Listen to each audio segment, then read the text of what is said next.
जय हिंद एवरीवन, स्वागत है आपका हमारे channel Indian defence news Hindi में, जहां आपके लिए लेकर आते हैं इंडियन डिफेंस की प्रमुख अपडेट्स को।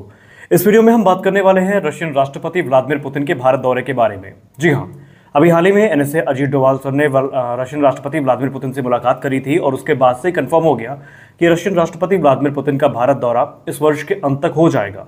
लेकिन अब रशियन मीडिया में और इंडियन मीडिया में कुछ रिपोर्ट सर्कुलेट की जा रही हैं, जहां पर यह दावा किया जा रहा है कि व्लादिमीर पुतिन इस बार भारत अकेले नहीं आ रहे हैं, बल्कि वो एक से दो बड़ी डिफेंस डील को लेकर आ रहे हैं।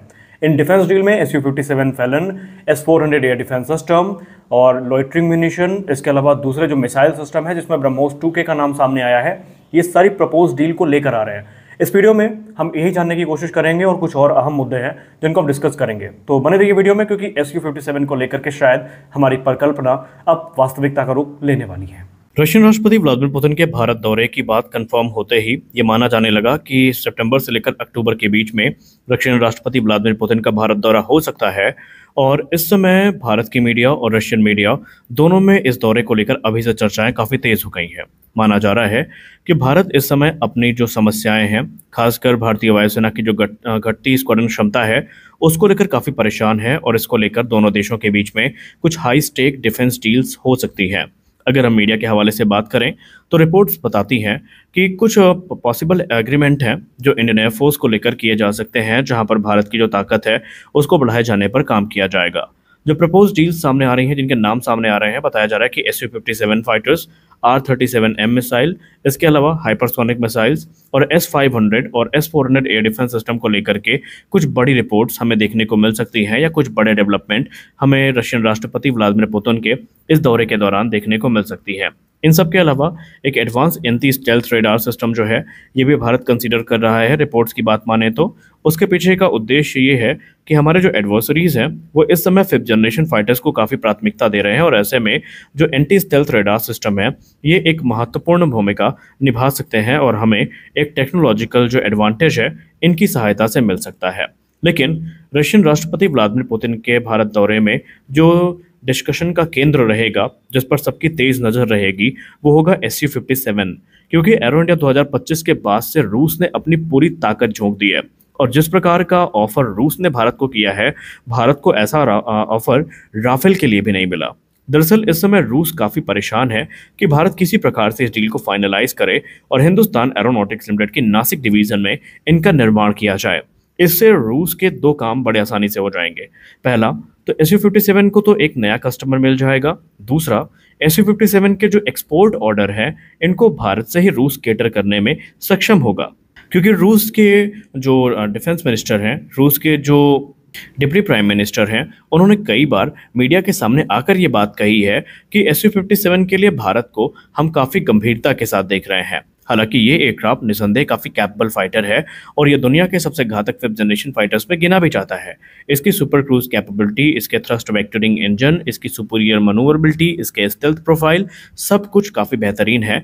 और क्योंकि भारत इस समय 5th जनरेशन फाइटर्स को कंसीडर कर रहा है, तो ऐसे में जो Su-57 फैलन है इसका चांस सबसे ज़्यादा है। अब आप ये पूछेंगे कि F-35 क्यों नहीं?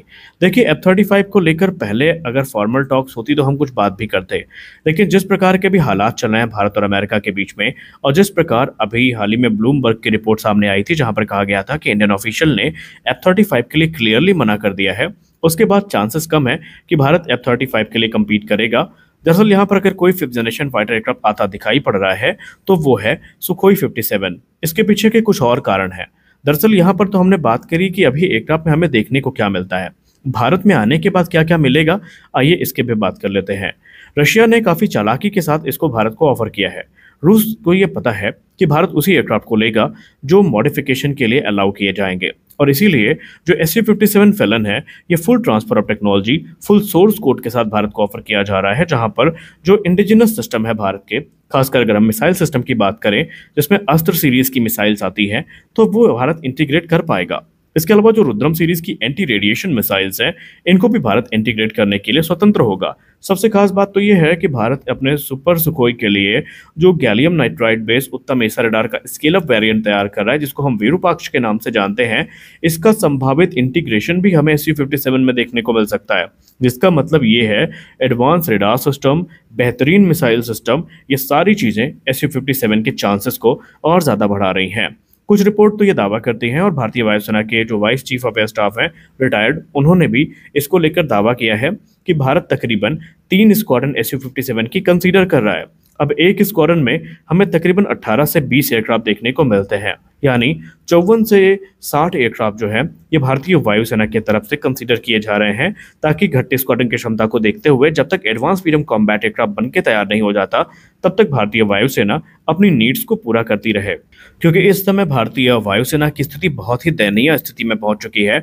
हमारे पास 31 एक्टिव स्क्वाड्रन है, और अगर सितंबर में हम MiG-21 के रिटायरमेंट को काउंट कर लें तो ये नंबर घट के 29 तक पहुंच जाएगा, जो कि अब तक का निम्नतर स्तर है जो हमने देखा है। और ऐसे में बचाने के लिए हमारे पास 2 ही ऑप्शन है, या तो हम राफेल लें या हम Su-57 लें, या फिर हम इन दोनों की मिक्स्ड फ्लीट लें, जिसके बारे में हमने सुबह की वीडियो में बात की थी। आपको हमने बताया था कि कैसे इस समय जो इंडियन एयरफोर्स है वो इस प्रपोजल को भी मूव कर रही है कि दोनों राफेल और Su-57 की जो कंबाइंड फ्लीट है उनको कंसीडर किया जाए। अब इसके कई कारण हैं।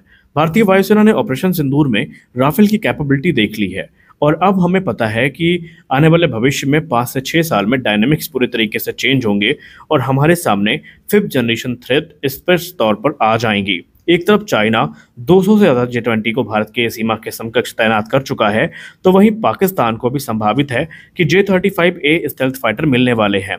और ऐसा अगर हुआ तो फिर भारत के लिए चैलेंजेस बढ़ जाएंगे, क्योंकि सुखोई 30 MKI को भले ही हम अपग्रेड कर रहे हैं, भले हमारे पास राफेल हो, लेकिन जो स्टेल्थ का एडवांटेज है, जो एडवांस्ड टेक्नोलॉजी का एडवांटेज है, वो हमारे एडवर्सरी के पास तो होगा। और ऐसे में हमारे लिए ज़रूरी है कि उनको काउंटर करने के लिए हमारे पास भी एक 5th जनरेशन प्लेटफॉर्म होना चाहिए, और उसी में Su-57 की भूमिका की सब बात कर रहे हैं। Su-57 का जब कॉम्बिनेशन देखेंगे हम R-37M के साथ, जो कि इस समय 400 किलोमीटर की दूरी तक जो टारगेट्स हैं उनको डिस्ट्रॉय कर सकती है, और ये इस समय दुनिया की सबसे घातक और लंबी दूरी तक BBR अटैक करने वाली मिसाइल की श्रेणी में अगर रखा जाए तो ये गलत नहीं होगी।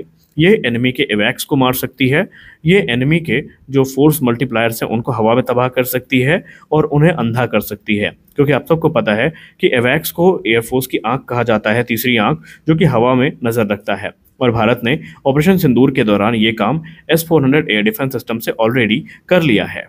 तो इस समय सबकी नज़रें Su-57 फैलन पर है, जो कि इस प्रकार की जो मिसाइल हैं उनको कैरी करता है। यही नहीं, Su-57 प्लेटफॉर्म में हमें 3M22 ज़िरकॉन देखने को मिलती है, जो कि एक हाइपरसोनिक मिसाइल है, और इससे दुनिया की सबसे घातक हाइपरसोनिक मिसाइल्स में गिना जाता है, जिसकी टॉप स्पीड मैक 9 की है, यानी तकरीबन 11,000 किलोमीटर प्रति घंटे, और ये 1,000 किलोमीटर की दूरी तक मारक क्षमता भी रखती है।